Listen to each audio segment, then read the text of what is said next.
Journey podcast, where we discuss all things English language related. I'm your host, Jasmine from Toronto, Canada. We have a new episode for our #MyEnglishJourney series, where English speakers share the journey that they had to go through in order to get to where they are standing today. I hope you guys have been finding the series and these episodes motivational and inspiring. It's really cool to hear how others have changed their lives because of this language. Please subscribe to our podcast so you don't miss any new episodes, and feel free to leave us a review if you're loving them. In today's episode, I chat with Pedro Leite from Portugal.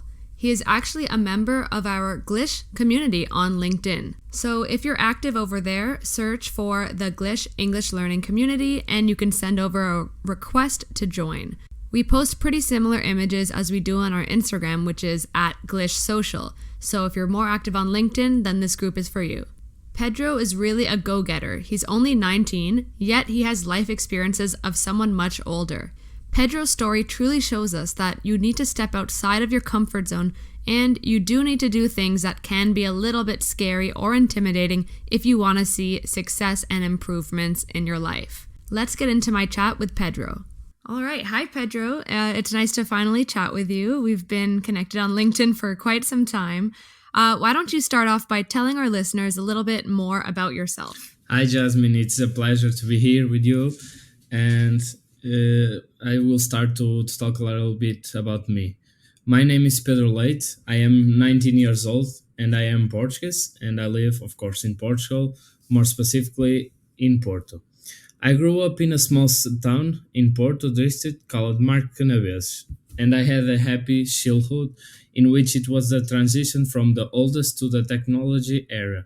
So I still went to school playing hide and seek, football, and stuff with my friends without using a cell phone, because there I felt that was really a joy that we have. Yes. And back the days. At this moment, I am a marketing management student on my way to my senior year. And another thing I can confess to you that I think that you still didn't know is that I recently started a remote internship at a London company called Livesay Solar Healthcare Marketing. Oh, wow. So it's something that I choose to do in order to gain some experience, to train my English, and one more time leave my comfort zone and enjoy what globalization is capable to offer me nowadays. Wow, Pedro, that's amazing. Okay, so you're already doing the next step, which we're going to get into, but you already are, immersing yourself in English by, like you said, getting out of your comfort zone, which is awesome. Before we do get into more of your experience going abroad and all the cool things you've done, why don't we just start by telling me a little bit about, why did you want to learn English? Like, what made you start learning English? So I always thought that English is the most widely spoken language in the world. Mm-hmm. So I decided that I wanted to learn English to open doors in the future at a professional level, and also to be able to interact and learn new cultures with different people while traveling across different countries. Right. Yeah, that's a big reason. So did you feel like it was hard to learn English while you were still in Portugal?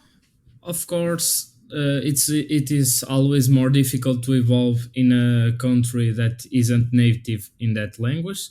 However, with all technology that we have at this time, and we always can improve and put English in our daily routine, as in different occasions like movies, podcasts, applications to speak with various people from all over the world.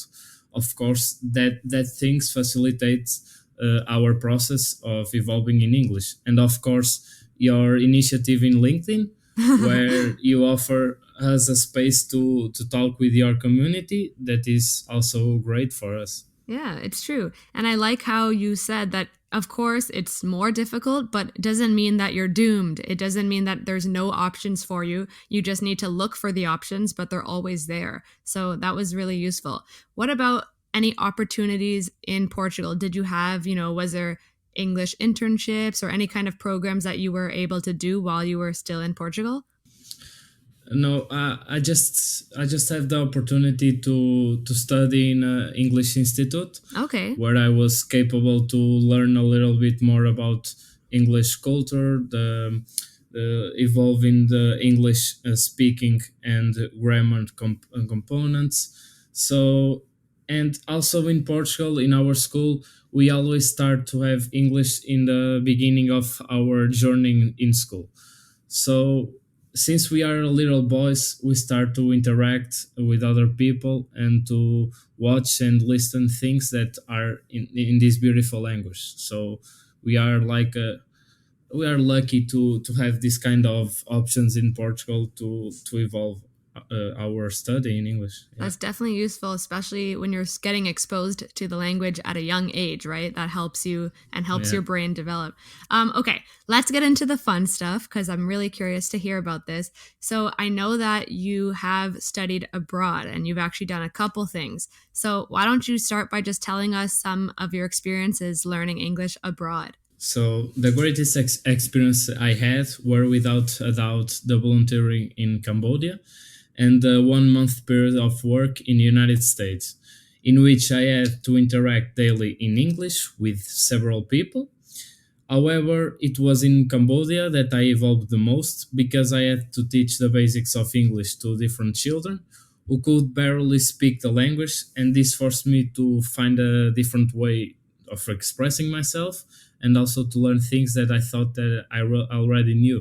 Mm-hmm. So it was really amazing to have the opportunity to interact with different people, and even in my team I had people from South Africa, from Australia, from United States, France, Portugal. So it was also good to learn new cultures and new topics of the day in English. So it was. Yeah, you were able to network too. So it wasn't just learning the language, but also meeting new people, which hopefully opens doors or even just helps you whenever you go back to those places, you will know someone in that country. Exactly. Right? That is always good. Yeah, it's always good. That's awesome. So, okay, this is going to be more of a vague question, but and everybody has their own answer to this, so there's no right or wrong. But for you, in your opinion, what do you really like? What does it mean to step out of your comfort zone? What does that mean to you? So clearly, I believe that when we got out for our comfort zone, we are obligated to find a way to express ourselves and make ourselves understood. Well, if not, we will not have one people surround us to do it for us. So, Right. and when I traveled alone to other parts of the world, that what really happened. I had to deal with bureaucracies at the airport and bureaucracies in the countries, like the insurance cases, the visa spots. So it dealt me with a different language than mine. So it was a good opportunity to find new things to deal with this beautiful language. Mm-hmm. Well, you know how you said you taught in Cambodia? Wasn't that a challenge for you? Because I'm sure that was a huge stepping out of your comfort zone because you had to teach a language that is not even your native tongue. So tell me, like, how did you become more confident through that experience? So in that experience, it all started when I stepped out from the airport. It was like a cultural shock, a great cultural shock for Yeah. me. So I just when I arrived there, I thought like, oh, I am going to do this. So this experience changed my life and my mindset, and also in school, where in the beginning I was less confident and I was not like I thought that I wasn't capable to talk someone in English and to express me in English. But then I started to gain a routine and I started to get motivated for also for other teachers, Mm-hmm. and that gave me the capability to evolve as person, as professional, and also to be capable to give more interactive classes and better classes for my students to evolve too. Yeah. And you know, I actually think because in my experience, I teach French also, and French is obviously not my native tongue. And I feel like when you are teaching a language that is not your native tongue, it actually helps you get into the minds of your students. It helps you feel what they're feeling because you know that they need to learn in unique ways. You try to make things more interesting and exciting. I feel like it gives you an edge. You actually become a better teacher. Do you agree? Yeah, I actually agree with that. And when you are trying to teach a language that is not yours to other people, you always think in other ways to express that language Yeah. for other people, because sometimes you have to facilitate their learning, to their understand. So always have to find a way for that. Yeah, I agree. It helps you actually think outside of the box. So that's cool. All right. So, what about any advice? Do you have some advice for other people who are kind of like you right now? They really like the English language and they want to learn it, but right now, with the pandemic and all that, they can't really leave their country. So, what advice do you have for English learners who are living in non English speaking countries? Don't be ashamed. Don't have fear to fail. Don't think in the other opinions.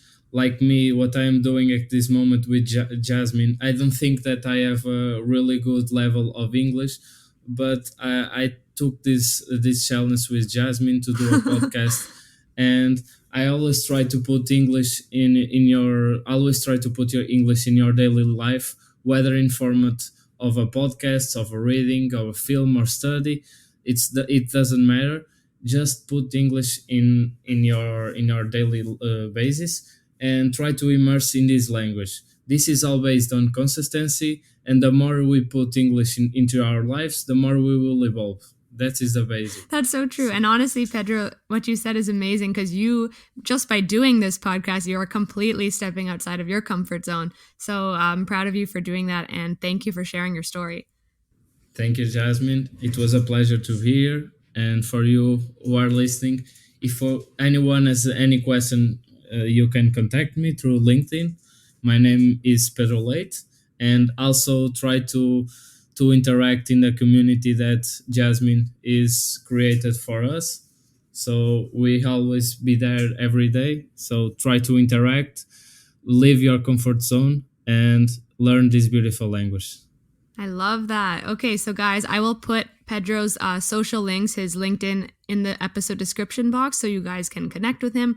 And as he mentioned, I will also put our LinkedIn group in the description because we're always looking for people who are more active and willing to communicate and talk because that's the best way to learn, right? To try and talk with other people.